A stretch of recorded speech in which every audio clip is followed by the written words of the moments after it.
you need is one ripe banana to make these small batch banana muffins. Now, of course, you can make banana bread, and if you haven't tried my small batch banana bread, you need to check it out up there. It is so good. But sometimes you just need a muffin. These muffins are tender, they're soft, and they are topped with the most delicious streusel. Now, they are perfect for breakfast, they're perfect for a snack, or whenever you have that little sweet craving. The recipe makes 4 muffins, and you can have them ready to go in 30 minutes. It is quicker than making banana bread, but you can have that same delicious taste. So for banana muffins, you're gonna need, like I said, one ripe banana. And I have got my banana in here and I just mashed it up with a fork. Now, I like to keep, when my bananas are starting to get a little too ripe, I just pop them into my freezer. So I just pulled one out of my freezer, so it was super easy just to mash up. We're also gonna use, now I like to use oil in this recipe. I'm using a canola oil, or you could use a vegetable oil, but you want a mild flavored oil, so I don't recommend using olive oil. You could, if you don't want to use oil, you could use a melted butter, but I really find that you get a better texture with oil. All right, 1, 2, 3, 4. All right, and then we're gonna add in 2 tablespoons of, you can use sour cream or plain Greek yogurt. Either one of them will work. And then 1/2 teaspoon of vanilla, or a little bit more. Okay, then we're just going to, let me get my spoon here, mix this up. Then we are ready for our dry ingredients. I'm gonna use 1/4 teaspoon of salt, 1 teaspoon of baking powder, 1/2 cup of granulated sugar, and 1 cup and 2 tablespoons of all-purpose flour. And just go ahead and mix that until it is all combined and all your flour is incorporated. Okay, a little bit of real life here for you. I am mixing this up, wondering why it is so thick. It's because sitting over here is my egg. Forgot to put the egg in. You know, you get behind camera and your brain sometimes does weird things. Anyway, we're just gonna go ahead and pop it in now. Kind of beat it a little bit. And then just go ahead and incorporate it in, and I think we're gonna be just fine. You know, you do enough cooking and you eventually leave an ingredient out. But fortunately, I remembered. All right, that is much better.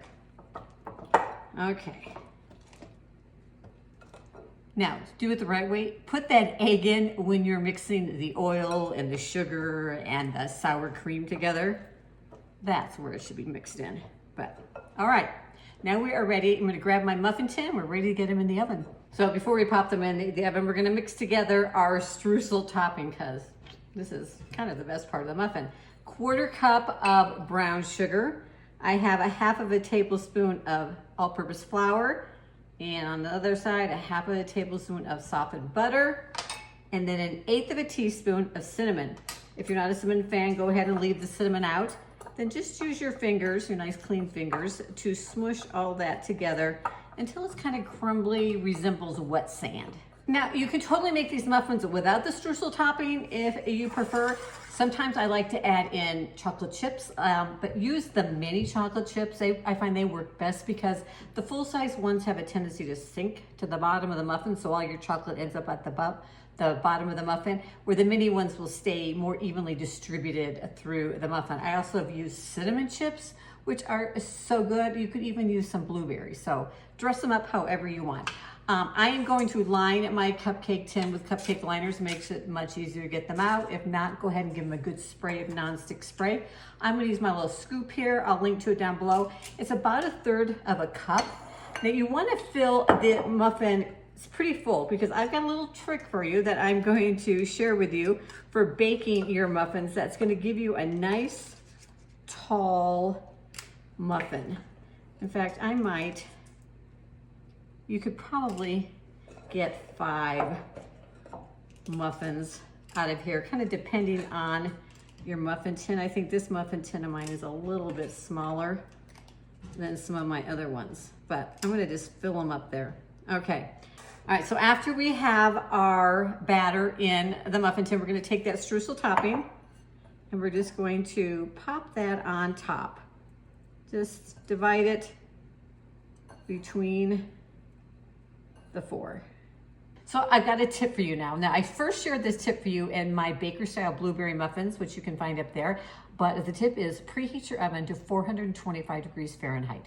Then bake your muffins for 5 minutes. Leave the muffins in the oven and turn the heat down to 350 degrees Fahrenheit. And that's gonna help push that muffin up tall, and then lowering the heat, it'll continue to cook evenly. So it should give you a nice tall muffin. Right, our muffins are done, and can you see how nice and tall they are? Just like a bakery. All right, they are the perfect thing to enjoy with a cup of coffee, a cup of tea, with your breakfast, a glass of cold milk. You see there, they are nice and tender and soft, the perfect banana flavor, and that little bit of sweet on top from the streusel topping. So good. So thanks for joining me in the kitchen today. Check out my other recipes down below. I've got other yummy muffin recipes for you, and I'll see you in the next video.